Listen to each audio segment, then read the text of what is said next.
And about the hudud. Aywa.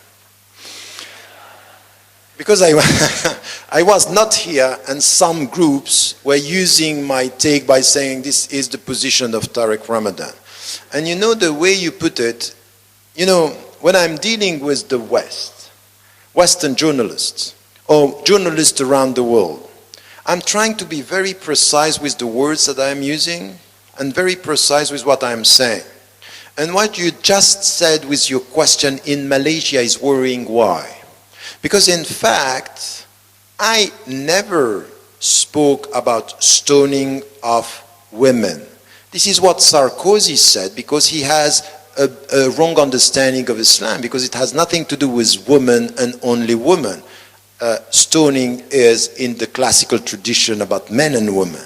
So by referring to me through Sarkozy, it means that you are getting your information wrong, if I may tell you. Be precise and be clear with the facts. Second thing, what I said, and I repeat this, that my understanding of Sharia is not the penal code.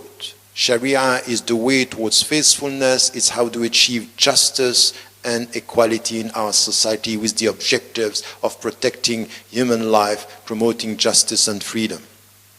And my position remains. And look at what is happening today around the world, except for these violent extremists that are saying in North Mali, for example, that they were implementing Sharia but cutting hands and killing people.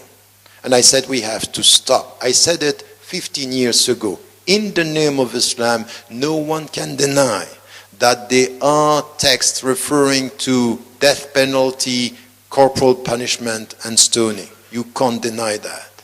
My position is clear. These texts, we should discuss about them to know what do they say, what are the conditions, in which context. As long as this discussion is not there, we stop everything. I went to Pakistan talking about death penalty when they wanted to have a moratorium. The Muslims in the United States of America are now saying a moratorium on death penalty. What is happening in Turkey? What is happening? So now if you want to be faithful to Islam in Malaysia, by starting by punishing the victims, you are starting with the completely wrong understanding of Islam. You want more Islam in Malaysia? It means less corruption, more justice, more freedom, more equality. Any other discussion is playing with principles, is playing with our religion. No wonder afterward that you have people playing with this. Anyone who is now saying Islam in Malaysia start with al-hudud and punishing, don't get it. That's not us.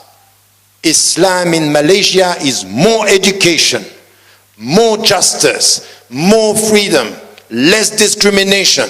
Let us start with what is difficult to tackle.